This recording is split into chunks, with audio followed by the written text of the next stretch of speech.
Tell me when, bro. Hey guys, welcome to the Point Podcast. This is Steve Strickland. Hey man, look at I you. get to dude. introduce the Point Podcast. I'll say welcome to Tribe Time right here.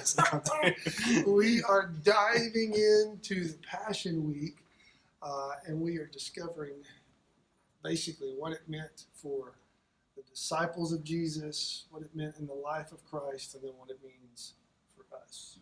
And so we're going into Friday. It's Friday, man. We came out of yesterday as being a crazy, jacked up day in the minds and the preconceived notions of the disciples. But Friday it's the real deal. Yeah. I mean, there's no preconceived notion. It's an obvious look at Jesus being crucified. And the whole process wasn't just the cross, but the whole process leading up to it. Yeah. Is the trial, the joke that was a trial. The beatings, the mockery, the shame, and then culminating on the cross itself. Yeah. So that's what we're talking about. Yeah, I think it's one of those things there. I'm sure you feel this way too whenever I teach or preach, but I feel like my words often really fall short of of God's word and everything. But especially whenever I approach the conversation that surrounds the cross, because I think it's really, really hard for us to get into our minds just how gross this was, and just the humiliation that surrounded the cross and surrounded what Jesus was about to go through. And it's it's one thing to read off a lot of things. I mean, right now, like I wear a cross around my neck, and we just put a cross. We worshiped out in front of a cross on Wednesday night. That's right. And so for us, it's this cool symbol, and it should be a symbol for us. I mean, it should be something that we love, but to them, it was not that way. No. Like I tell our students on Wednesday night sometimes, if Peter would have heard that I was wearing a cross around my neck, He'd been appalled. Yeah, he'd been like, "What are you doing?" Especially that day. Yeah, that day. Yeah. Mm-hmm. And so it's just, I think as we looked yesterday, trying to get ourselves in the shoes of the disciples a little bit, today we got to talk about how ugly that was. And because it was just more. I mean, we could talk about a lot of things, right? Mm-hmm. I mean, it was one that physically it was ugly. Yep. But just social humiliation and embarrassment. Yes. I mean, goodness gracious. Because what was the cross? You know what I'm saying? Like, maybe that's a good place to start. Yeah. Like, what was it for that day? It was a death penalty for the worst criminals of the state. Yeah. That's what it was. Yeah. I mean, basically the worst of the worst. So if you were a citizen at that time walking through the streets of Jerusalem and you knew somebody was crucified, your first thought was, they are really bad. They did something really bad. And so it was, I put it like this. When you think about it in light of what we see, the 30,000 foot view of it, when I say 30,000 foot view, it's like we can see a bigger picture now because we kind of have it in view of history and stuff like that. I heard one guy say it was the perfect, I hate to say that word, but it was the perfect death penalty to sum up what needed to happen because of our sin. In other words, it was the perfect time in history when crucifixion came on the scene and were perfected by the Romans. It was a perfect time for the Son of God to die, because it was literally the bloodiest, most humiliating experience known to man, which is exactly what sin is. It is horrible, shameful, disgusting. And it was a picture of that. And then it also was a picture of what Jesus had to go through to pay the price for our sin. The shame, the scourging, the blood. Which because you read your Old Testament, you know that blood was a major part of God's kids, God's children. And the sacrificial system, the Passover, the blood over the doorpost. Blood was a big deal. And so this was the bloodiest death penalty in history.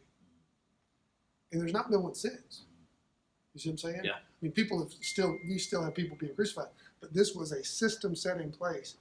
And since then, I mean, we would look, if somebody went through the crucifixion as a death penalty in the United States, it would be seen as, couldn't do it, be illegal. It's a cruel and unusual punishment. Yeah. Well, that's what Jesus went through to be an example of what he ultimately went through for our sins. Does that make sense? Yeah, absolutely. Yeah. And I think it's one of those things, like, I like how you said that 30,000 foot view, because when we're sitting here hindsight looking back to the cross and we see how God was working. and we see what God was doing. But I mean, like we did yesterday, I can't imagine the disciples seeing what was going on, looking what was happening, and that's not the way that the Son of God is supposed to be. Yeah, you know that wasn't the throne he was supposed to come. Yes, it's so instead of the throne, the seat of a king, he received the death penalty of the worst criminal Rome ever saw. It's one of the crazy, I guess, is paradox the right word? Yeah, I guess so. Is that the right word? I don't know. I'm not trying to sound if smart. not, somebody will tell us. but it is. I mean, if you're saying, hey, I've told this to our students before. If I was to tell you, hey, God is going to redeem the world, He's going to send His Son to do so. Yeah. And I mean, in my head, I'm thinking that's going to look epic. I want to be. I want to watch that. That's going to be awesome. You thought the Marvel movie was great. Exactly. Check this out. Yeah, I mean, it's going to be awesome. Yeah. And then we get here in this moment, and it is a bloody cross. Yeah. And you're sitting there like, that doesn't make sense. I know. You think about this time. I mean, we're going to focus in on the cross. You think about probably the disciples fled. But very likely they didn't flee too far. They couldn't see what was going on. You know, hiding around the corners. Yeah. I mean, I probably would have done that. I'd be like, I'm I ashamed to run, but I love Jesus. But they literally got to have a front row seat or a third row seat to not just the crucifixion, but the shame and mockery that he went through. And to know that everything they were trying to accuse him of, he was innocent of. And he never spoke a word against this. He remained silent, which was also an example pointed to the lamb in the Old Testament. You know, the lamb in the Old Testament, young lamb, perfect as far as it could be, and very quiet right before the slaughter. Yeah. Which is exactly what the Old Testament was pointing to Jesus. So Jesus went to it and willingly took it. Yeah. And they're watching this. Man. You know what I mean? Oh, it's crazy. So, and not only that, they're watching this, and during this time, this is when Peter denies. I mean, as he's being taken off, you know, you got Peter's just denying, the rooster crowed, and oh my goodness. Yeah. And Jesus is still going to the cross.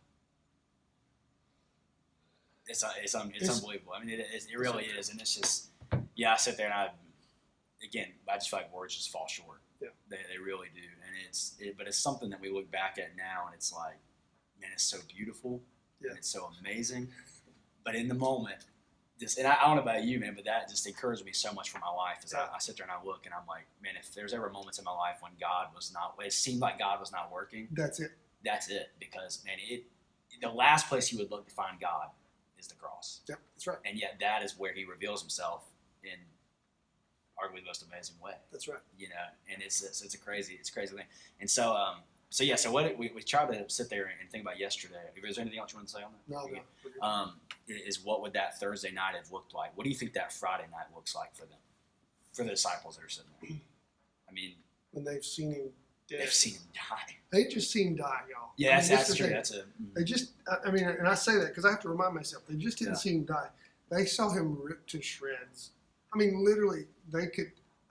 This is gross because you have to sit this. They not only saw Jesus' body ripped to shreds, they saw parts of Jesus physically. It was very likely they could see inside of Him. They could see His intestines. They saw Him ripped, and they saw blood. They saw blood all over the streets. And it was Jesus' blood. And man, I just wonder. I wonder if any of the disciples, and we don't have a record of it, if any of them went, this is as bloody as the Old Testament sacrificial system that I remember all my grandparents told me about, and my mom and daddy told me about when they would sacrifice the lamb and spread the blood everywhere. Said, this is bloody, and it's Passover. Yeah. It's right. You know what I'm saying? It's the season. Oh my goodness. I wonder if anybody maybe thought that glimpse came to their mind or whatever. I don't know. But just the agony. But that night when He was crucified completely, just probably a hopelessness, as if you thought something was going to He's going to get out of it. Yeah, He ain't getting out of it. Yeah, that's why I sit there and I think about when Jesus goes up before Pilate, and the Bible makes very clear that Pilate didn't find any fault in Jesus. That's right. But I heard a pastor say this one time. Maybe one of the scariest verses is when Pilate. It says, "In order to please the crowd, Yeah. And I'm like, and I heard the guy say, it's like, we get in really shaky waters, and it's when we're trying to please people That's and right. not God, That's know. right. So side note, but I sit there and I think about that, and I'm like, even up until that moment, you're like, man, he might get out of He might this. get out of this. Like he might. It's he like, might it's like not. Pilate. When you read the text, you're like, Pilate's trying to get him out. Yeah, or even when he brings up Jesus and Barabbas, Yep. and he That's right. and he says, which one are you going to release? And you're like, everyone's going to say Jesus, right? Right. Because Jesus That's is great. Right. But the crowd says release Barabbas, and then so yeah, I kind of wonder if there was a clinging towards hope. Yeah. And then in those moments, and especially as they saw Jesus walking up and Yep. saw him cry, or maybe possibly heard him cry at his finish, like just I cannot imagine the hopelessness that was there, and just despair, and I don't know, man. It's a And here's the thing: they loved him. yeah. He was their teacher. He was their leader. But they loved him, Mm-hmm. and so to see their friend, be tortured like that, and the thought that, even we're sitting here watching this, we're not doing anything about it. What does that say about us? What kind of coward am I that I didn't step up? I know Peter probably thought that. I mean, that probably tore Peter to shreds. Yeah. I mean, I heard somebody say this when you think about it, because the Judas part, and then you see where Judas completely denied and betrayed Jesus, and then Peter denied Jesus. Judas's ultimate end led to despair and his taking his own life, and his death that way. Peter was set in the same trajectory, but how did we're gonna see how possibly think through how did Peter respond? Yeah. It's kind of like anytime you realized I have sinned against God, you have one or two choices: despair or repentance. Yeah. And so to feel like, oh, I'm hopeless, I'm terrible, I'm never going to get better, and you just go kill yourself. Yeah. Versus, I'm horrible, God forgive me. Yeah. And so you look at all of that's happening, at that time. Yeah. But Christ on the cross, man. It's crazy. It is the I tell one thing to our students, and then probably 12 minutes right now. Are you serious? It goes by fast, right? It does. But I sit there and I think sometimes if we're not careful, we can try to determine on like a case by case, scenario by scenario, or situation by situation whether God is good or not. Mm-hmm. And so sometimes in our life, like if a day just sucks for us, we're like, man, I wonder if God's really good. And whenever I think about the cross, that just declares over eternity that, man, He's good.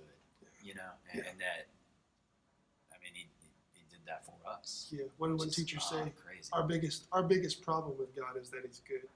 Yes, yeah, probably true. And you're thinking to himself, I wonder if I can imagine the Son of God, Jesus on the cross. God's goodness is what brought about that for His Son. And then to maybe Christ on the cross. I don't perceive to get into the mind of Jesus on this, but Jesus affirming God's goodness in the wrath poured out on Him for His children because of their sin, because of our sin. Yeah. And that's good. Yeah. It's like God's like, I'm so good, I'm going to go to a place that you would never expect to see me. Yeah, exactly. Because I'm good. That's Yes, crazy. God is so good, He can turn gross into good. Yeah. Wow. So, Yeah, that's good. So I would encourage our students today, and I think you would do the same. Man, find a place. We're so busy all the time. There's so much noise in our life. Man, today might be a really good day to just turn your phone off for 10 minutes and just read Luke 22. Read. We talked about Isaiah 53. This incredible picture of prophecy of what Jesus was going to go through, and just soak in and just reflect what that day might have been like. And soak in that Christ did that for all of His children. That He took and realized, and what an opportunity to thank Jesus, because what He got on the cross, guys, we all deserve. We deserve that, but He loved us so much He would not let us go through that. He took it on Himself. I would say, and I know I'll talk about that, but I remember whenever I think about Barabbas, I always like to think, because Barabbas is who Jesus took his place. That's right. And I'm like, man, what an incredible, because this is what blows my mind. We never see Barabbas in the New Testament church. Never. And I'm like, dude, what an incredible testimony you would have had. Yes. To say, I was the guy who was supposed to be there. But you know what's crazy to me when I think about it? is, man, my story is the same way. Same thing. Right? And, Yes. and so as much as I look at Barabbas, I'm like, dude, what are you doing? Like, I look at my life and I'm like, dude, that's my story too. We are Barabbas. Yeah. And it's how that's good to reflect on today. It is. It's good for me to reflect on. And so, man, I enjoyed it. Again, Study on checking tomorrow, getting the word today, and we love you.